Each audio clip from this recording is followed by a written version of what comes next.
नमस्कार। देश की बात में हाजिर है और पहले बात राजस्थान की। राजस्थान के दौसा जिले में एक निजी अस्पताल में डॉक्टर अर्चना शर्मा की आत्महत्या का मामला सुर्खियों में है। एक महिला की प्रसव के बाद मृत्यु हो गई, जिस पर डॉक्टर अर्चना शर्मा पर हत्या का मामला दर्ज किया गया। मामला जब ये हुआ तब मृत्यु के बाद पेशेंट के परिवार ने डॉक्टर शर्मा के घर और अस्पताल के बाहर प्रदर्शन किया।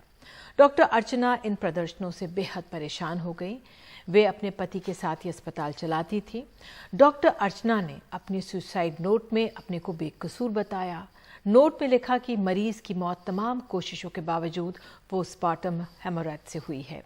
उन्होंने ये भी लिखा कि बेकसूर डॉक्टर्स को परेशान नहीं किया जाना चाहिए और उनकी मृत्यु ये साबित करती है कि वे बेकसूर हैं। नोट में यह भी लिखा कि उनके बच्चों और पति को तंग ना किया जाए। डॉक्टर अर्चना की सुसाइड के बाद डॉक्टर्स ने भी प्रदर्शन किया, जिसके बाद पुलिस पर कार्रवाई हुई। राजनीति भी इस मामले से जुड़ी गई है और बताया जा रहा है स्थानीय बीजेपी नेता को गिरफ्तार किया गया है। तो इस पूरे मामले में जो मुख्यमंत्री हैं अशोक गहलोत, उन्होंने भी ट्वीट किया था। उन्होंने लिखा, दौसा में डॉक्टर अर्चना शर्मा की आत्महत्या की घटना बेहद दुखद है। हम सभी डॉक्टर्स को भगवान का दर्जा देते हैं। हर डॉक्टर मरीज की जान बचाने के लिए अपना पूरा प्रयास करता है, परंतु कोई भी दुर्भाग्यपूर्ण घटना होते ही डॉक्टर पर आरोप लगाना न्यायोचित नहीं है। अगर इस तरह डॉक्टर्स को डराया जाएगा तो वे निश्चित होकर अपना काम कैसे करेंगे। और जब से मामला सामने आया है, जो डॉक्टर फ्रेटर्निटी है बहुत चिंतित है। हमारे साथ डॉक्टर अर्चना शर्मा के पति डॉक्टर सुनीत उपाध्याय मौजूद हैं। डॉक्टर उपाध्याय, बहुत दुखद है कि डॉक्टर अर्चना शर्मा नहीं रही हैं। एक तरफ मरीज की मृत्यु और फिर प्रदर्शन से बहुत तनाव में वो आ गई होंगी। बहुत ज्यादा भयानक सिचुएशन थी। She was horrified. जब हॉस्पिटल के बाहर एक डेड बॉडी रखी हो और सैकड़ों लोग नारे लगा रहे हो, डॉक्टर को गिरफ्तार करो, हत्यारों को पकड़ो, सीज करो, हॉस्पिटल सीज करो। शी मतलब बीइंग ए फीमेल वो बहुत सेंसिबल भी बहुत थी। और दूसरा, उन्होंने फिल्मों में देख रखा था जेल में महिलाओं के साथ कितनी एट्रोसिटीज होती हैं, तो वो जेल के नाम से उनके मन में दहशत होती थी। वो बहुत डरी हुई थी, पूरा दिन भर पूरी डरी रही। रात को 1-2 बजे तक वो हंगामा चलता रहा, पूरी दहशत में रही। सुबह उठ के उन्होंने राजस्थान पत्रिका में वो खबर पढ़ी, जिसमें पता चला उन्हें कि उनके ऊपर 302 का मामला दर्ज किया गया है। तो उन्हें लगा अब तो ये मल्या जोशी और महेश बिहारी शर्मा, पत्रिका का रिपोर्टर, उसे जेल भेजकर ही रहेंगे। और उसने शायद मनी मन सुसाइड करने का प्लान कर लिया। बाद में उसे कमिट भी कर लिया। डॉक्टर उपाध्याय, हमारी सहयोगी हर्षा कुमारी सिंह से मैं बात कर रही थी। उन्होंने बताया कि पेशेंट को बचाने की बहुत कोशिश की गई थी। पहले से 3 बच्चियां थी, शायद यूट्रस निकालने की भी कुछ बात थी, और 22 साल ही की थी वो। नहीं, यूट्रस निकालने के लिए एक्चुअली वो पॉसिबल ही नहीं था उस समय। जब हम 2 घंटे तक जूझ रहे थे तो हमने उनसे कहा, जैसे ब्लीडिंग शुरू हुई हमने उनको ऑप्शन दिया था, देखो उसको ब्लीडिंग हो रही है, आप चाहो तो हम यहाँ रखने की कोशिश करें, अभी स्टार्टिंग फेज है, आप चाहो तो ले जाओ। उन्होंने बोला, डॉक्टर साहब आप नहीं बचा पाओगे तो कोई नहीं बचा पाएगा, हमको आप पे पूरा भरोसा है। इसका उन्होंने रिटर्न में भी दिया और ये उन्होंने कंसेंट दे दी थी कि आप चाहो तो बच्चेदानी भी निकाल देना और आप कोशिश करो, लेकिन हम लेकर नहीं जाएंगे। रिटर्न में उन्होंने सहमति में दी। उसके बाद 2 घंटे तक हम जूझते रहे। वो उसके विटनेस थे और मरीज के पति को हम ओटी में ही ले गए थे, उसने देखी ये चीजें। और जब मरीज की डेथ हो गई, हमने उनको डिक्लेयर किया तो उन्होंने कोई भी नेगेटिव एडवर्स रिमार्क नहीं दिया। उन्होंने कहा था, आपने तो डॉक्टर साहब बहुत कोशिश करी, हमारी तकदीर खराब थी, तो भगवान के आगे किसी की नहीं चलती, बस आप इतने से रिक्वेस्ट कर दो, थोड़ा पैसा कम कर दो हमारा और एम्बुलेंस से हमको घर भिजवा दो। तो उसने 12,000 रुपये जमा कराए थे, हमने पूरा पैसा उसका वापस कर दिया और एम्बुलेंस से उसको घर भिजवा दिया। वो आराम से उसको लेके चले गए। वहां पे जाके अंतिम संस्कार की तैयारियां चल रही थी, मरीज को, शव को नहला धुला लिया गया था। तभी बलिया जोशी और ये बैरवा और 3-4 लोग वहां पे पहुंचे और उसको लालच देके उसको उकसाकर हॉस्पिटल लेकर आ गए।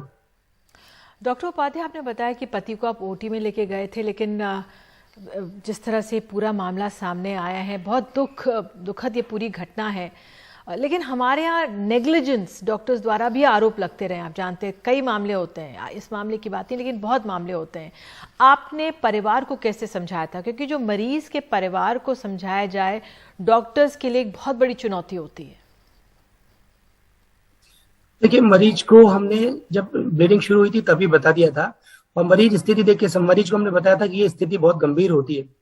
डिलीवरी के बाद ब्लीडिंग होना कई बार कंट्रोल नहीं होता है। उस समय हॉस्पिटल हमारा खचाखच भरा हुआ था, क्योंकि मैडम सोनोग्राफी भी करती थी, उनके ओपीडी में 50 लोग मौजूद थे। हमने उनके सामने कहा कि आज मैडम कोई ओपीडी नहीं करेंगी कम से कम 1-2 घंटे तक, जब तक कि पेशेंट सेटल नहीं हो जाती। तो वो देख रहे थे कि डॉक्टर अपना सारा काम धाम छोड़ के सिर्फ मेरे मरीज पे लगे हुए और 2 घंटे तक अब जूझते रहे, तो उनको लगभग समझ में आ रहा था कि हो सकता है ना बच पाए। तो वो मेंटली प्रिपेयर्ड थे उस चीज के लिए। तो जैसे हमने बताया उन्होंने उसे तुरंत एक्सेप्ट कर लिया। जी, क्या डॉक्टर उपाध्याय मुआवजे को लेकर कोई चर्चा हुई थी बाद में? नहीं, वो तो बाहर गुंडागर्दी कर रहे थे, तो मरीज परिजनों ने तो कोई मुआवजा मांगा ही नहीं हमसे, वो तो पूरी तरह संतुष्ट थे। वो बहुत सीधे लोग हैं, उनकी कोई गलती नहीं है परिजनों की। वो तो आराम से घर ले गए थे, अंतिम संस्कार करना चाह रहे थे। पर ये जो गुंडे लोग हैं ये उनको उठा के ले आए फिरौती के लिए। जी, जो इलाज के मामलों में जो भीड़ की एक मानसिकता होती है, दबाव डालना डॉक्टर्स पर, चिकित्सा में एक बाधक है ये रुख। देखिए, ये लालसोट की नहीं, किस हर गांव की, पूरे देश की प्रॉब्लम है। यदि किसी भी कारण से मरीज मर जाता है तो उन्हें लगता है बस अब अस्पताल से वसूली करो। और मरीज के परिजन ऐसे ज्यादातर मामलों में दोषी नहीं होते हैं। दोषी होते हैं वो नेता लोग जो उनको उकसा कर भड़का कर लेके आते हैं। जैसे यहाँ पर सबसे बड़ा नेता था शिवशंकर बलिया जोशी, और शिवशंकर बलिया जोशी यहाँ का एक आदतन अपराधी है, हिस्ट्री शीटर है। वो उसकी आदत ही है किसी भी झगड़े में कूद पड़ना, उसमें एक परिवार को, एक पार्टी को ब्लैकमेल करके उससे पैसा हटना। उसने सैकड़ों लोगों से लालसोट में पैसे हटे हुए हैं। उसके खिलाफ पुलिस में मुकदमे दर्ज हैं, लेकिन पुलिस उस पर कोई कार्रवाई नहीं करती, क्योंकि उसके ऊपर राज्यसभा सांसद डॉक्टर किरोड़ीलाल मीना का हाथ है। डॉक्टर उपाध्याय, मुख्यमंत्री ने इस पूरे मामले में ट्वीट किया और कार्रवाई का आश्वासन दिया है। पुलिस पर कार्रवाई हुई, एक स्थानीय बीजेपी नेता को गिरफ्तार भी किया गया है। लेकिन डॉक्टर अर्चना का जाना एक सीख देके गया है। आप क्या कहेंगे दर्शकों से? इसके लिए ये तभी संभव होगा कि एक केंद्र सरकार एक ऐसा एक्ट लेकर आए जिसमें इस तरह की मॉब लिंचिंग डॉक्टर्स पर करने वालों को, डॉक्टर्स को मॉब को इकट्ठा करके लाने वालों को, लाश को हॉस्पिटल के आगे लाकर सौदा करने वाले लोगों को एक मैसेज मिले कि दोबारा, और पुलिस वालों को बर्खास्त किया जाए जिन्होंने जानबूझ के 302 की धारा लगाई। हमने उनको बताया था ये बात कि हमारे दोस्त डॉक्टर दोस्तों ने दौसा में एसपी, एडिशनल एसपी वगैरह से मुलाकात की थी और ये बताया था कि आप 302 की दफा नहीं लगा सकते, सुप्रीम कोर्ट का वायलेशन है। उसके बावजूद उन्होंने हमें परेशान करने के लिए, ब्लैकमेल करने के लिए धारा लगाई। तो उन्हें बर्खास्त किया जाना चाहिए। एसपी, डीएसपी, एसएचओ तीनों को सस्पेंशन इस तो कोई चीज ही नहीं ना। 3 महीने बाद प्रमोट होकर उनको अपनी पसंद की जगह भेज दिया जाएगा, वो तो रिवार्ड हो गया, आधी तनख्वाह मिलती रहेगी। तो ये एक आई वॉश है एक्चुअली, इससे मैं नहीं मानता। और दूसरी बात, बड़ी पार्टियों को, भारतीय जनता पार्टी जैसी बड़ी पार्टी को सोचना चाहिए। आप डॉक्टर किरोड़ीलाल मीना जैसे लोगों को संरक्षण दे रहे हैं जो गुंडों को पालते हैं। आप लालसोट में आकर किसी से भी इंडिपेंडेंटली पता करें, सारे लालसोट में डॉक्टर किरोड़ीलाल के गुंडों की दहशत है। लोग डरते हैं किरोड़ीलाल का नाम। मुझे सुबह से बताया जा रहा है, अरे तुम डॉक्टर किरोड़ीलाल मीना का नाम लोगे तो तुमको भी मार दिए जाओगे। मुझे तो मार ही दिया गया है, मेरे को क्या मारेंगे? जिसे कहते हैं ना, बहुत डराओ तो डर निकल जाता है। मेरा डर निकल गया है। डॉक्टर उपाध्याय, बहुत बड़ा दुख है आपका और पूरी उम्मीद है कि इस मामले में न्याय होगा। जुड़ने के लिए, समय निकालने के लिए धन्यवाद आपका। तो जो ये पूरा मामला डॉक्टर अर्चना शर्मा जिस तरह से गई है, बहुत ही दुखद मामला है, वेदना से पूर्ण मामला है। और जो डॉक्टर्स फ्रेटर्निटी है वो खासी इस मामले से जुड़ी हुई है, राजस्थान की। लेकिन एक महिला की भी मृत्यु हुई है जो मरीज थी, 22 साल की थी। तो एक महिला का, जो ये दोनों महिलाएं गई हैं, इस पर एक कविता लिखी है डॉक्टर ने। आज विदा हुई दुनिया से 2 बेटी राजस्थान की। डॉक्टर विनीता अशित जैन हैं। इन्होंने दोनों महिलाओं पर, जो 22 साल की लड़की थी जिनकी मृत्यु हुई है, 3 बेटियां पहले से थीं, और जब ये चौथी डिलीवरी हो रही थी उस दौरान इनकी पोस्टमार्टम हेमरेज से इनकी मृत्यु हुई। दूसरी तरफ डॉक्टर अर्चना शर्मा जो डिलीवरी कर रही थी, और जिस तरह से स्थिति बनी, हालात बने, उन पे मामला दर्ज हो गया। तो जो भी कारण बना, ये स्थिति सामने हो गई। तो डॉक्टर विनीता अशित जैन ने एक कविता लिखी है। ये बिल्कुल एक महिलाओं के लिए है। आप जुड़िए हमारे साथ डॉक्टर जैन। आपने जो कविता लिखी है, जो दर्द आपने महसूस किया है इन 2 लड़कियों, इन 2 महिलाओं के जाने का, आप ही अपने शब्दों में सुनाइए हमारे दर्शकों को देश की बात में। नमस्कार निधि मैम, मेरी संवेदनाएं डॉक्टर उपाध्याय के साथ में हैं। मैं आपको मेरी कविता सुनाती हूँ। 2 बेटियां, आज विदा हो गई दुनिया से 2 बेटियां राजस्थान की। एक बेटी ने झेला दंश बेटी की मां बनने का। 22 वर्ष की अल्प आयु में चौथी बार यह बोझ ढोया। बेटे की चाह ले डूबी बेटे की चाह ले डूबी सारी खुशियां एक परिवार की, धू धू जल गई चिता में देखो दो बेटियां राजस्थान की, आज विदा हो गई दुनिया से दो बेटियां राजस्थान की। बेटे की चाह में देखो लोग क्या क्या कर जाते हैं, नारी को वंश बढ़ाने मात्र का जरिया वे बनाते हैं। ना कोई चेकअप ना कोई सेवा, हद हो गई ना इंसाफ की, धू धू जल गई चिता में देखो दो बेटियां राजस्थान की, आज विदा हो गई दुनिया से दो बेटियां राजस्थान की। हाथ बढ़ाकर उसे संभाला जिस डॉक्टर ने प्यार से दिया सहारा और आसरा, घिर गई वही चहु ओर से, उसने फर्ज निभाया अपना, किए भरसक प्रयत्न सभी, उड़ गए प्राण पखेरु लेकिन मिल गई काया माटी में, धू धू जल गई चिता में देखो दो बेटियां राजस्थान की, आज विदा हो गई दुनिया से दो बेटियां राजस्थान की। जिस डॉक्टर को कल तक जनता ईश्वर का दर्जा देती थी, सर माथे रख पूजा करती, तारीफ नवाजा करती थी, वही अर्चना देवदूत सरीखी अब तुमको न भाती थी, सत्ता लोभ की वेदी पर उसने आहुति दे दी प्राण की, धू धू जल गई चिता में देखो दो बेटियां राजस्थान की, आज विदा हो गई दुनिया से दो बेटियां राजस्थान की। बेटी होती है वरदान, जाओ तुमको यह श्राप मिले, कभी न देखो मुख बेटी का, कभी न आंगन दीप जले। बातें बड़ी बड़ी करते सब नारी के उत्थान की, लेकिन नारी आज तलक भी पैरों से जाती है कुचली। हैवानों से भरी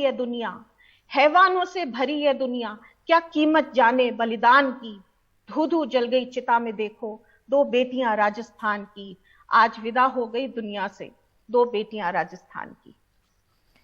धन्यवाद।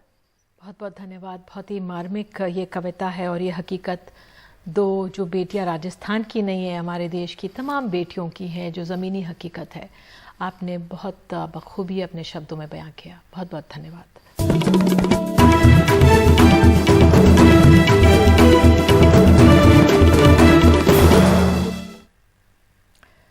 तो देश की बात में अब खबर है कर्नाटक से।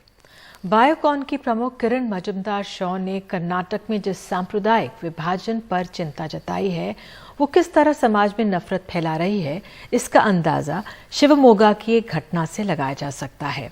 मुस्लिम मीट शॉप और होटल में झटका न मिलने पर मारपीट की गई है। दक्षिणपंथी हिंदू संगठन के 5 लोगों को गिरफ्तार किया गया है। एक रिपोर्ट। शिवमोगा की 2 तस्वीरें, दोनों बुधवार की है। एक में होटल में मारपीट हलाल मीट बेचने की वजह से, और दूसरी तस्वीर एक हलाल मीट दुकान की है। वहां इन लोगों ने झटका मीट की मांग की, न मिलने पर मारपीट।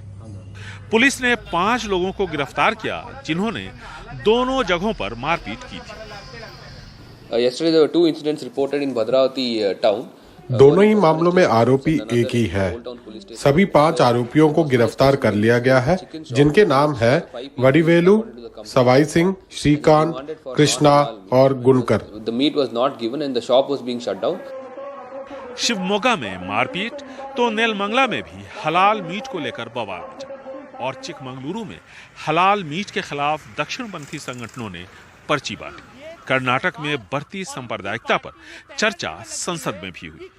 आप देख रहे हैं आजकल कर्नाटक के अंदर क्या चल रहा है कि वहां पर भी रोज यही हो रहा है कि आप जो है आप कोई दुकान एक पर्टिकुलर रिलीजन के लोगों पे पाबंदी लगाई जा रही है कि आप जो है उस प्रीमिसेस के अंदर अपनी दुकान नहीं लगाएंगे, आप सामान नहीं खरीदेंगे। ये देश के लिए, सभापति आई एम कंक्लूडिंग जस्ट, ये देश के लिए बहुत खतरनाक है। माननीय गृह मंत्री जी, मैं आपके इंटरवेंशन चाहूंगा इस पे, क्योंकि अगर हम यहाँ ये करते हैं इसका इफेक्ट बहुत दूरगामी होता है। संसद में चर्चा से पहले किरण मजुमदार शॉ ने भी कर्नाटक में बढ़ती सांप्रदायिकता पर ट्वीट कर चिंता जताई थी। उन्होंने इसे आईटी-बीटी के क्षेत्र में कर्नाटक की पहचान के लिए खतरनाक बताया था। इसके बाद राज्य के मुख्यमंत्री बसवराज बोम्मई ने शांति की अपील की। ಈ ನಮ್ಮ ಸಮವಸ್ತ್ರ ಮಕ್ಕಳಿಗೆ ಇರುವಂತದ್ದು कर्नाटक शांति और प्रगति के लिए जाना जाता है। हर एक शख्स को ये सुनिश्चित करना चाहिए कि यहाँ शांति कायम रहे। जब कभी भी ऐसे मुद्दे सामने आए जो समाज में टकराव पैदा करते हैं, तब लोगों को आपस में बैठकर सलाह मशवरे से इन्हें दूर करना चाहिए। इष्ट वर्षा ताऊ कर्नाटक की ही तरह राज्य के मुख्यमंत्री बसवराज बोम्मई भी बहुत ही मुश्किल दौर से गुजर रहे हैं। एक तरफ उनके पिता और राज्य के पूर्व मुख्यमंत्री एस.आर. बोम्मई की धर्मनिरपेक्ष विरासत है, तो वहीं दूसरी तरफ बसवराज बोम्मई के मुख्यमंत्री रहते हुए इस राज्य का सामाजिक ताना बाना बिखरता हुआ नजर आ रहा है। धार्मिक उन्माद अपने चरम पे है। ऐसे में मुख्यमंत्री बसवराज बोम्मई को अब अपनी राह चुननी है। बेंगलुरु से कैमरामैन कुमार के साथ निहाल किदवई, NDTV इंडिया। और निहाल किदवई हमारे सहयोगी हमारे साथ मौजूद हैं, उनकी रिपोर्ट आपने देखी। निहाल, अगर एक मुस्लिम शॉप में आप झटका मीट की उम्मीद करें, क्या माना जाए जानबूझकर विवाद खड़ा किया जा रहा है, जानबूझकर इस तरह के सांप्रदायिक तनाव हो और मारपीट के दृश्य आए, ये कोशिश है? देखिए, निश्चित तौर पर यह जानबूझ के ही किया जा रहा है, इसलिए कि दक्षिण में पिछले 15 सालों से मैं हूं और यकीन मानिए दक्षिण के तकरीबन सभी राज्यों में, जितने भी राज्य हैं दक्षिण के, उन सभी राज्यों में कई जगहों पर मैं जा चुका हूं। यहां पर झटका मीट आपको नहीं मिलेगा, हर जगह हलाल मीट ही मिलता है। और ऐसे में एक सिर्फ कर्नाटक में एक जगह है बिदर, वहां पर झटका मीट कुछ मिलता है, लेकिन उसके अलावा सभी जगहों पे हलाल मीट ही मिलता है और कोई पूछता भी नहीं कि हलाल है या झटका है। लेकिन हाल में जिस तरह के हालात यहाँ पर बने हैं, वो निश्चित तौर पर चिंता की बात है और इसी बात को लेकर पार्लियामेंट में भी चर्चा हो रही है।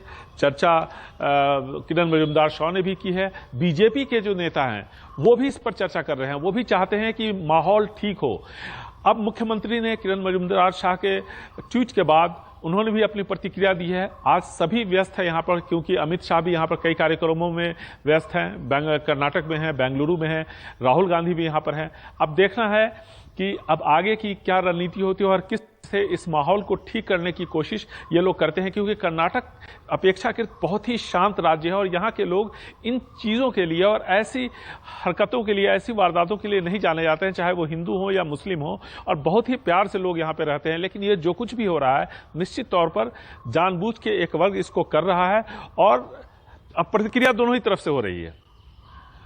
चाहे हिजाब का मामला लीजिए या हिजाब के विरोध में जो कुछ भी हो रहा है, तो कहीं न कहीं ये कोशिश दोनों ही तरफ से होनी चाहिए कि मामला अब आगे न बढ़े। पेजावर स्वामी जी ने भी इस पे पहल की है, कुछ मुस्लिम नेता भी उनसे मिले थे उडुपी में और वो भी कोशिश कर रहे हैं, जो भी धार्मिक नेता हैं वो भी अपनी तरफ से कोशिश कर रहे हैं। अब शायद राजनेताओं को आगे आना चाहिए और उन्हें समाज में जिस तरह से शांति बनी हुई थी यहाँ पे, उसको बनाए रखने की जिम्मेदारी कहीं न कहीं लोगों के साथ साथ राजनेताओं की भी है। राजनेताओं को अपनी राजनीति के लिए इस मामले को बस इस तरह से भुनाने की कोशिश नहीं करनी चाहिए। कहीं न कहीं ये सोच यहाँ के लोगों की है और मुझे ऐसा लगता है कि बहुत जल्दी इस पर सभी लोग, समाज के जो सभी तबके के जो लोग हैं, वो आपस में बैठेंगे, बातचीत करके इस तरह का जो टकराव है इसको दूर करने की कोशिश करेंगे। बिल्कुल, जो सामाजिक ताना बाना है वो बिल्कुल ना बिगड़े और यही कोशिश होनी चाहिए। कर्नाटक अपने IT सेक्टर के लिए मशहूर है और वो हम सब के लिए गर्व की बात है। बहरहाल देश की बात में अब खबर मध्य प्रदेश से, जो हम पहले सेगमेंट में जिक्र कर रहे थे कि कोरोना काल के दौरान जो अस्थायी डॉक्टर्स, चिकित्सा कर्मी थे, अब उनके लिए सरकार के पास पैसा नहीं है और ये उस राज्य की बात है जहाँ पर सरकार के जो आधे से ज़्यादा डॉक्टर्स के पद हैं वो खाली पड़े। देखिए रिपोर्ट। जब अपने वाले किसी को टोकना पसंद नहीं करते हैं, हाथ लगाना पसंद नहीं करते हैं, हम उस समय यहाँ पे अपनी सेवाएं दे रहे हैं। पहले जब सेवा का टाइम था तब हमसे सेवा ली गई और उसके बाद हमारी सेवाएं समाप्त कर दी गई। जो हमारे पास रोजगार था उसे सरकार ने छीन लिया गया है। 8,000 परिवार में यदि एक व्यक्ति के परिवार से 5 लोग भी जुड़े हैं तो ये शासन सुन ले इस चीज को कि बहुत बड़ा असर होगा इसका। सर पे कफन बांधकर, कंधे से कंधा मिलाकर जितने भी हमारे MBBS भाई थे और जो लोग काफ़ी हद तक थक के चूर हो चुके थे कोविड के इस कठिन समय में, तो उनके साथ हम लोगों ने यहाँ पर कार्य किया। 31 मार्च से पूरे मध्य प्रदेश के सरकारी अस्पताल, मेडिकल कॉलेजों में रखे गए अस्थायी डॉक्टर और पैरामेडिकल स्टाफ घर पर बैठ गए। राष्ट्रीय स्वास्थ्य मिशन से आया ये आदेश साफ कहता है कि इनके मानदेय के लिए बजट नहीं है, ऐसे में इनकी सेवाएं समाप्त होती हैं। शरीर पर सफेद एप्रन और गले में स्टेथोस्कोप, साथ में ढेर सारी फिक्र। चंचल शर्मा कोरोना काल में अस्थायी चिकित्सक के तौर पर नियुक्त किए गए। 31 मार्च 2022 उनके काम करने का आखिरी दिन था। भारी मन से इस अस्पताल से घर की तरफ जा रहे हैं। हाहाकार मचा हुआ था कोरोना काल में और सब लोग सेवाएं दे रहे थे, और आज की डेट में जिस तरह दूध में से मक्खी को निकाल के फेंक देते हैं उस तरीके से हम लोगों को अलग कर दिया गया है। कहीं ना कहीं संविदा में हम लोगों को नियुक्त किया जाए और सरकारी विभागों में हम लोगों की नियुक्ति की जाए। ऐसे समय में जब लाशों को हाथ लगाने वाला भी कोई नहीं था, डॉक्टर सर्वेश नागर ने आयुष चिकित्सक के तौर पर अपनी सेवाएं आगर जिला अस्पताल को दी, लेकिन अब उनके पास काम नहीं है। ये टीस तो हमको पैदा कर रहा है कि हमने जिस परिस्थिति में काम किया है उसके बावजूद इन्होंने हमारे इस काम की कदर नहीं समझी और आज हमें यहाँ से बाहर का रास्ता दिखा दिया है। परिवार जो है परेशानी में है, मानसिक प्रताड़ना झेल रहे हैं। पहली लहर से लगातार राधेश्याम मालवीय सैंपल ले रहे थे, अब अस्पताल में भीड़ नहीं है और उनके पास नौकरी नहीं है। 31 मार्च को भी सैंपल बूथ में बैठे रहे, अब नहीं बैठ पाएंगे। ऐसे काल में काम किया है जब कोई व्यक्ति घर से निकलना पसंद नहीं करता था।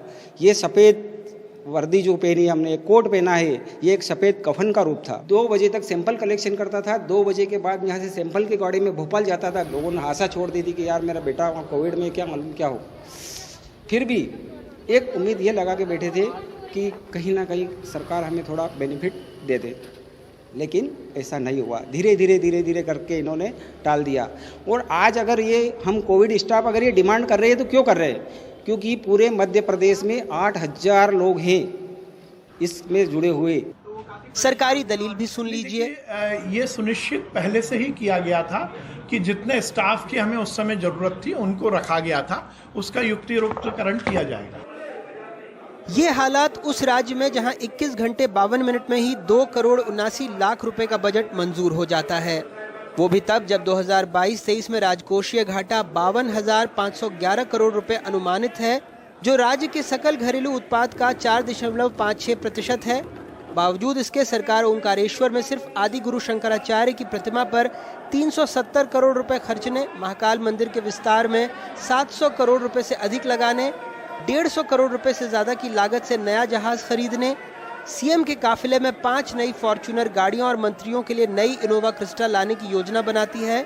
वहीं स्वास्थ्य विभाग के अधीन डॉक्टरों के 8,717 पद स्वीकृत हैं, जिसमें 4,042 पद खाली हैं। स्पेशलिस्ट डॉक्टरों के तो 3,618 पद स्वीकृत हैं, जिसमें से 2,995 पद खाली हैं। जहां 10,380 करोड़ रुपए का स्वास्थ्य बजट है, यानी हर शख्स की सेहत पर सालाना सरकारी खर्च लगभग 1,428 रुपए मात्र है। 17,000 लोगों पर एक डॉक्टर है। राष्ट्रीय स्वास्थ्य मिशन का कहना है कि इन चिकित्सा कर्मियों को 89 दिनों की सेवा शर्त पर रखा गया था। अब जब बजट नहीं तो सेवा खत्म, तर्क वाजिब है। लेकिन हमारे हुक्मरान जब खुद पर खर्च करने की बात आती है और जिस जनता के पैसे से सरकारी तिजोरी भरती है उसे खर्च करने में गुरेज नहीं करते और जनता के नाम पर ठन ठन गोपाल बन जाते हैं, तब सवाल उठते हैं, और ये सवाल गैर वाजिब नहीं। आगर मालवा से जफर मुल्तानी और भोपाल से रिजवान खान के साथ अनुराग द्वारी, एनडीटीवी इंडिया। और देश की बात में आगे बात करेंगे महंगाई की। राज्यसभा में बढ़ती महंगाई पर विपक्ष का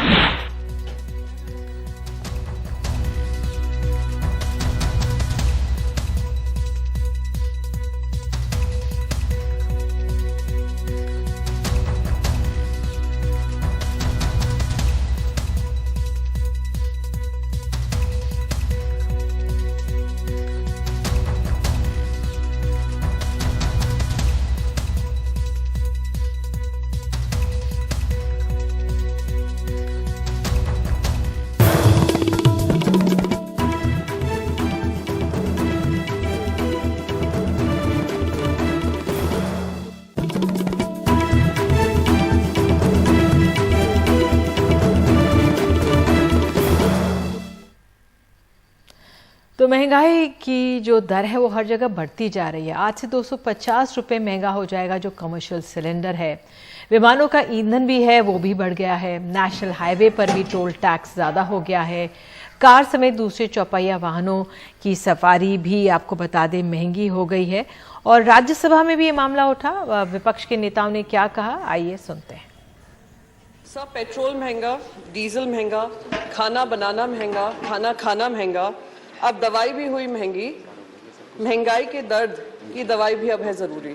So I would request you and urge you that this insensitive government, which has been increasing prices every single day, should at least consider these common drugs which are useful for every single individual in this country to be able to give them some relief, sir. Today onwards, another unfortunate thing is going to happen. The wholesale price of drugs of more than 800 items, which are essential for our survival, is being increased by 11%. Please the action of the government, and I would urge upon the government to withdraw this steep hike. Thank you. और हिमांशु शेखर हमारे सहयोगी हमारे साथ मौजूद है। हिमांशु, जो 800 के करीब दवाइयां हैं वो महंगी हो गई हैं, पेन किलर्स, एंटीबायोटिक्स जिनकी बहुत ज़रूरत होती है, और साथ ही आप देखें कि हर लिहाज से तमाम तबके हैं, चाहे तो कमर्शियल सिलेंडर हो जाए, टोल टैक्स हो जाए, सब कुछ महंगा, क्रिप्टो करेंसी की खरीद बिक्री, बहरहाल वो कुछ लोग करते हैं 30% टैक्स। तो ये क्या कारण इसके पीछे है और क्या कहा जा रहा है सरकार की तरफ से?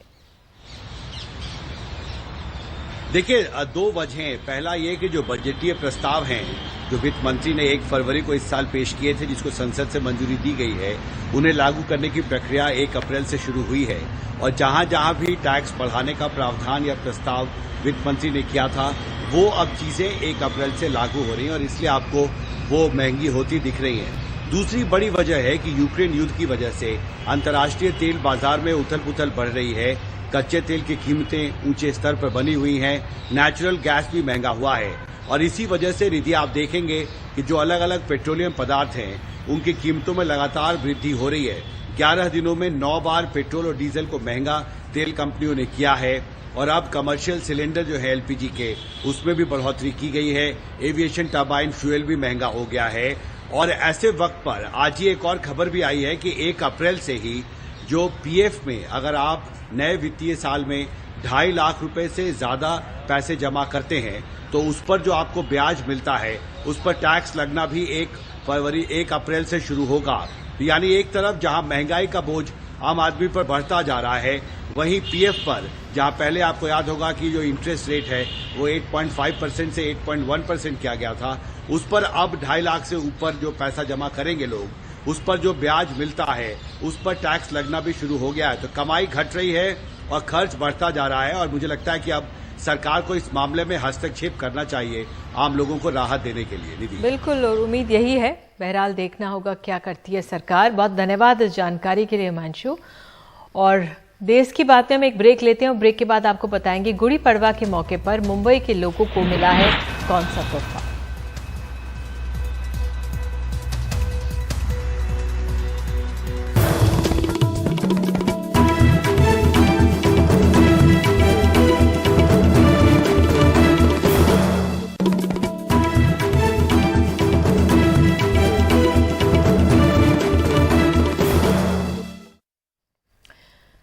तो देश की बात में खबर मुंबई से। मुंबई में 7 साल के लंबे इंतजार के बाद दूसरी मेट्रो लाइन शुरू हो रही है। गुड़ी पड़वा यानी 2 अप्रैल के दिन मुख्यमंत्री उद्धव ठाकरे हरी झंडी दिखाकर मेट्रो की शुरुआत ये कर रहे हैं। आपको बता दें कि इस पूरे मामले पर शिवसेना और बीजेपी क्रेडिट लेने की रस्साकशी इन दोनों में हो रही है। मेट्रो 7 और मेट्रो 2A दौड़ने को तैयार है। वेस्टर्न एक्सप्रेस हाईवे पर दहीसर से आरे और लिंक रोड पर दहीसर से दहानुकरवाड़ी तक 20 किलोमीटर का सफर आम लोगों के लिए सुहाना होने जा रहा है। हम इस समय मेट्रो 2A और मेट्रो 7 के पहले चरण की यात्रा कर रहे हैं। आरे स्टेशन से यात्रा की शुरुआत हुई है और कितनी यात्रा कितनी मनोरम, लुभावनी और आरामदायक होगी ये आप देख सकते हैं।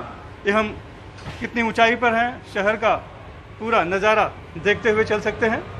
एक बढ़िया सुंदर दृश्य पूरा शहर आपको दिखाई पड़ेगा, जिसमें हर तरह के जो भी बस्ती है वो आपको दिखाई पड़ेगी। ये निहारते हुए सफ़र करेंगे और तुलना में अगर हम लोकल ट्रेन की और बेस्ट बस की खचाखच, भीड़, पसीने भरी यात्रा को देखें तो उसकी तुलना में यात्रा बहुत ही सुगम, आरामदायक है। वेस्टर्न सबर्ब्स में मुंबई में सबसे ज़्यादा पॉपुलेशन है, आबादी है। ऑलमोस्ट लाइक 6 मिलियन से ज़्यादा पॉपुलेशन उनको फ़ायदा होगा इसके वजह से। More than 6 million people will use it. ये इतनी बड़ी आबादी है इधर। मुंबई में पहली मेट्रो 2014 में आई थी। 7 साल बाद दूसरी मेट्रो शुरू हो रही है। इस मेट्रो में महिलाओं के लिए खास जगह के साथ ही सुरक्षा के लिए प्लेटफॉर्म स्क्रीन डोर लगाए गए हैं और खास बात यह है कि अत्याधुनिक तकनीक से लैस ये मेट्रो कुछ महीनों बाद बिना ड्राइवर के पटरी पर दौड़ेगी। और इसका पूरा संचालन कंट्रोल रूम से होगा। पहले 3 किलोमीटर के लिए इसका किराया सिर्फ 10 रुपये रखा गया है। ये मिनिमम 3 किलोमीटर के लिए 10 रुपये है, उसके बाद 3 से 6 का 20 रुपये है। ऐसा करके करके हमने अराउंड मैक्सिमम 50 रुपये तक है फिलहाल, पूरा दूरी है तो 20 किलोमीटर का, which is very very reasonable.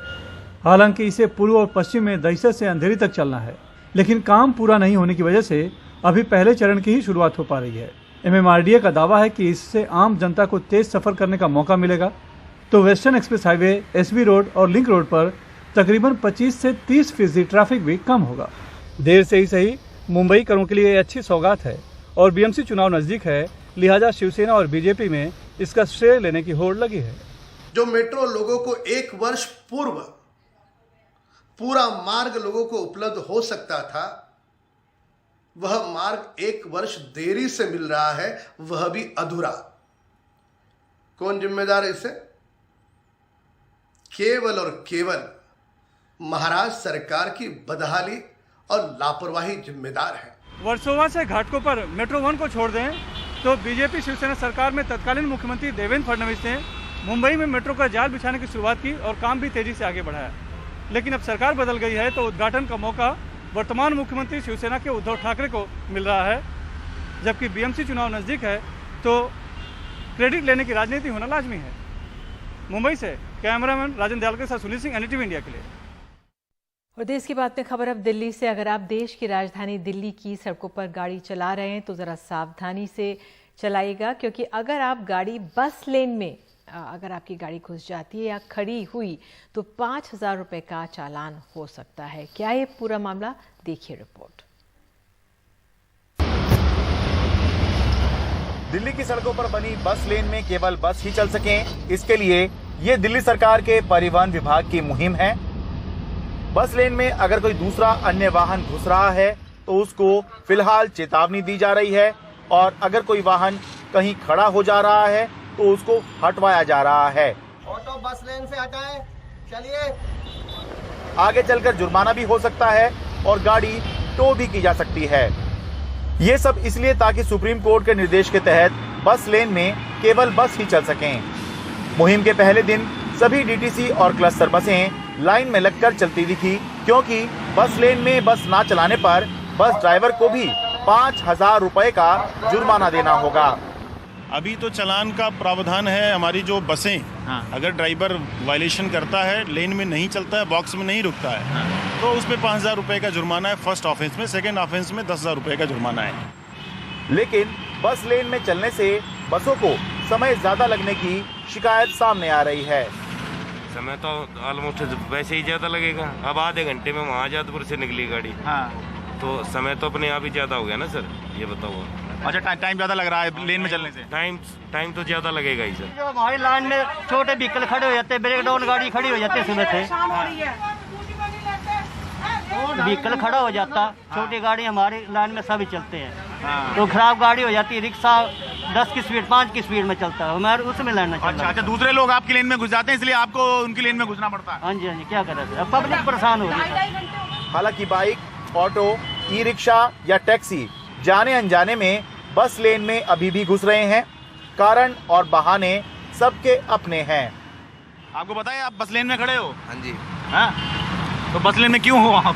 जगह ही नहीं है, क्या करें। हाँ ठीक है, ये बड़ी अच्छी बात है, आपको पता है बस लेन में है। ठीक है, आपका क्या नाम हुआ जी? भोला यादव। हाँ जी, भोला यादव। आपको पता है बस लेन में हो आप? बस लेन में सिर्फ बसें ही चल सकती हैं, तो क्यों हैं आप? जगह क्या करें, भीड़ भाड़ ही है। भीड़ भाड़ ही है, भीड़ भाड़ है। यादव जी, आपको पता है बस लेन में चल रहे हो आप? हाँ जी, गलत लाइन चल रहे हैं। क्यों चल रहे हो? चल रहे हैं, खाली था हमारी सवारी चक्कर में ना, वहाँ की सवारी हमारे लगा दिए, इधर नहीं चलाएंगे अब साइड में चलाएंगे। फिलहाल परिवहन विभाग का ध्यान चालान काटने पर नहीं बल्कि चेतावनी देने और जागरूकता बढ़ाने पर है, ताकि सड़क पर ट्रैफिक मैनेजमेंट हो, जाम कम लगे और प्रदूषण कम हो। बस का साइज बहुत बड़ा होता है, ऐसे में अगर बसें एक दूसरे के साथ खड़ी हो जाएं, आड़ी तिरछी खड़ी हो जाएं या एक दूसरे से कंपटीशन करके बराबर बराबर चलने लग जाएं, तो कहीं पर भी जाम लगना, अव्यवस्था हो जाना बहुत ही आसान होता है। इसलिए ये बहुत ज़रूरी है कि बसें केवल बस लेन में ही चलें। लेकिन ये पूरी तरह से लागू तभी हो सकता है जब आम लोग ये तय कर लें कि कुछ भी हो जाए हम अपनी लेन में ही रहेंगे, किसी भी सूरत में बस लेन में नहीं घुसेंगे। दिल्ली से कैमरा पर्सन सचिन गुप्ता के साथ मैं शरद शर्मा, एनडीटीवी मीडिया। और इसी खबर के साथ देश की बात में आज के लिए इतना ही। नमस्कार।